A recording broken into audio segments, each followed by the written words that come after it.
Apa tantangan keangkuhan, angkuh. ya, ya. Angkuh itu merasa sudah menjadi penulis yang hebat, sehingga ketika 1-2 kali ditolak di media itu lalu patah arang. Mutung ya Pak ya. Ya, bahasa Jawanya mutung.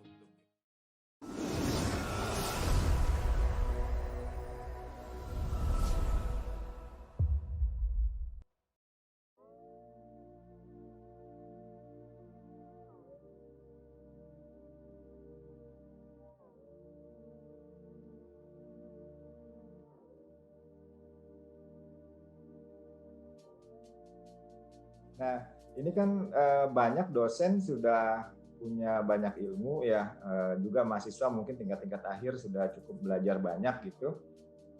Tapi kalau untuk menulis di media itu masih mungkin kurang aktif gitu, Pak Bagong. Itu gimana cara mengaktifasinya itu? Pertama tadi motivasinya mungkin harus kuat ya. Hal-hal lain itu gimana tuh Pak Bagong kira-kira? Ya, saya kira tips menulis yang menurut saya penting ya. Jangan pernah membayangkan menulis itu sejak awal sudah bagus, mulai kalimat paragraf pertama sampai terakhir. Okay. Ini kalau pengalaman saya pribadi ya, tentu gaya orang masing-masing berbeda. Tapi kalau saya menulis biasanya apa gagasan pokok yang ingin saya sampaikan, yang saya anggap paling menarik, itu saya ketik dulu dalam beberapa paragraf. Kemudian setelah itu kita jeda sebentar gitu ya, mandi atau apa, lalu kita hadap lagi ke komputer, kita bisa menyelesaikan setengah jam saja bisa selesai. Karena opini hanya 2 halaman Mbak Najib ya. Dua masih rapat. Jadi kalau kita nulis gagasan kita sekitar 3-4 paragraf misalnya, sudah hampir 3/4 halaman lah ya. 1/4 halaman kan gampang sekali. Kita bahannya, kita buat, kita kontekstualisasikan dengan tema-tema yang sedang in ya. Untuk pengantarnya, lalu kita tambahi kesimpulan atau apa ya, penutupnya, selesai. Nah memang untuk penulis pemula itu disuruh nulis halaman tuh mereka 2 halaman tuh mereka biasanya merasa kesulitan. Kok gitu. Sebetulnya 2 halaman itu sangat pendek ya. Saya biasanya untuk memperpanjang itu gampang. Pertama itu dengan definisi. Tentang apa didefinisikan. Kita kutip ahli-ahli ya, ahli-ahli dari luar negeri, terutama dalam buku-buku yang baru misalnya. Itu kita tulis.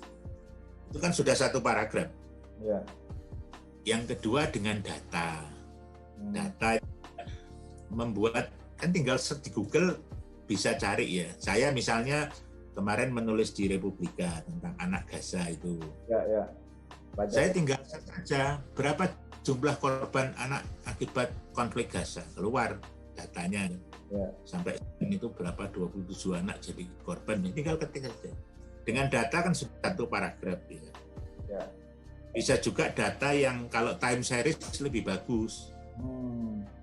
Dan negara lain atau dibandingkan dengan tahun lalu misalnya, itu juga menjadi data yang memperpanjang juga. Saya juga terbiasa menggunakan gaya kontradiksi. Tetapi ini itu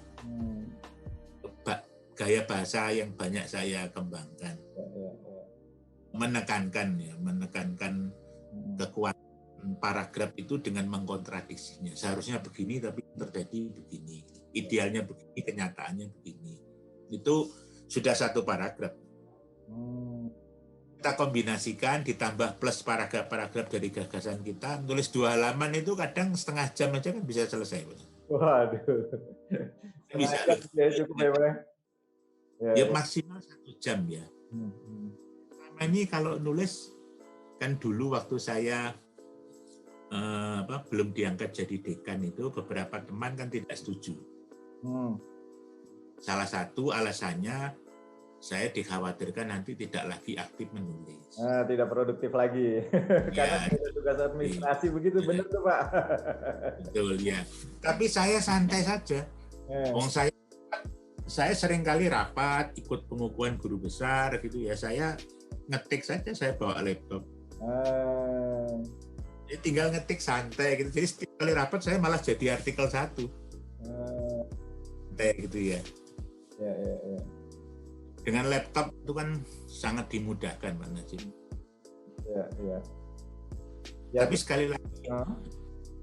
Jadi yang utama itu sebenarnya idenya dulu ya Pak ya. Kita punya gagasan dulu, ide dulu tentang sesuatu gitu ya. Baru nanti. Betul. Ya. Itu yang ditulis dulu di awal gitu. Iya. Betul. Supaya gagasan kita yang kita anggap paling baik itu keluar dulu dalam arti kita. Kalau bayangkan dari awal baik, nggak mungkin malah, nggak jadi-jadi malah. Ya. Tapi orang menulis itu betul katanya Pak Dahlan Iskan, menulis itu seperti orang belajar naik sepeda. Makin terampil. Kalau orang sudah ahli naik sepeda, lepas tangan pun kan bisa jalan. Ya. Jadi itu memang harus dilatih secara terus-menerus ya Pak ya. Pokoknya nulis lagi gitu ya. Betul, iya. Ya. Nah, Pak Bagong kan sangat produktif nih, seminggu bisa lebih dari 5-7 paper gitu ya, 7 artikel di media gitu ya. Jadi kelihatannya idenya banyak betul. Nah, Pak Bagong tuh sumber idenya dari mana tuh Pak Bagong? Saya langganan beberapa koran ya. Sekarang juga saya langganan koran online. Kompas saya langganan, Kedaulatan Rakyat saya langganan, Media Indonesia, Republika, Jawa Pos, Kontak. Itu ya saya baca saja tiap hari headline-nya itu kan sumber ide, Pak. Oke. Kalau menurut saya begini, kesulitan bagi kita itu bukan karena tidak ada ide, tapi terlalu banyak ide dan kita tidak sadar bahwa ada ide-ide di dekat kita yang bisa kita tulis. Oke. Ini contoh sederhana begini. Banyak mahasiswa saya tiap hari dia pesan GoFood, pesan makanan lewat Gojek gitu ya.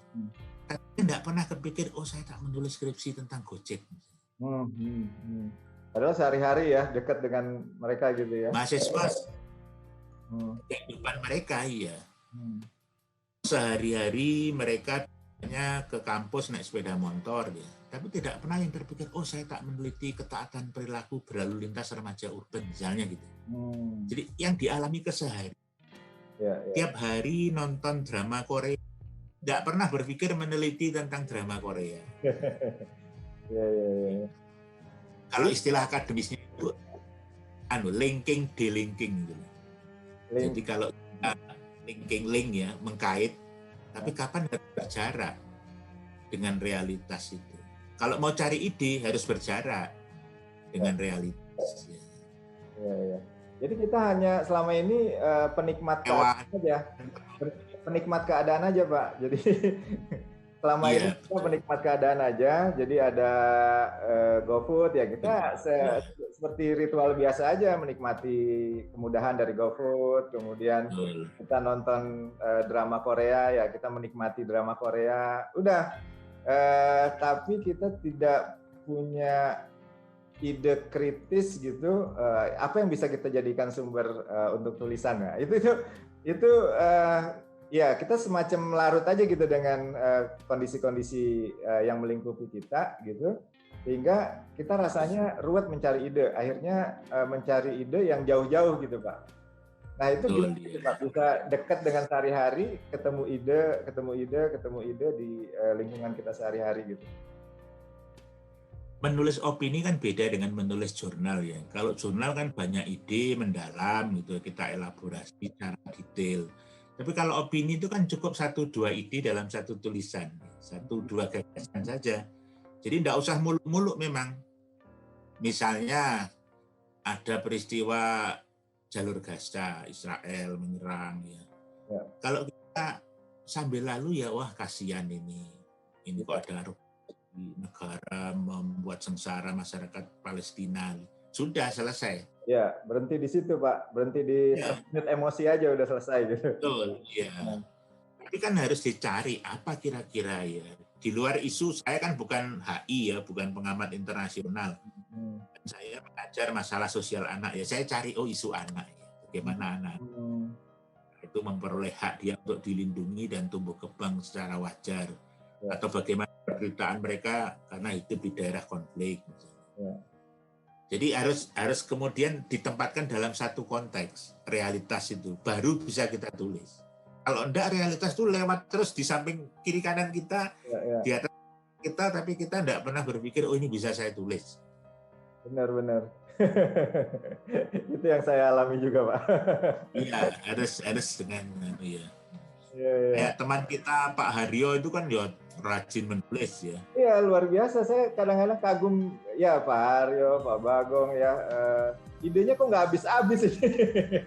Iya, itu karena istiqomah ya, Pak Haryo kan juga istiqomah untuk menulis. Tapi itu aspek teknis ya. Judul semua kemudian di bold ya. Ada juga dengan teknik dikirim 2 kali.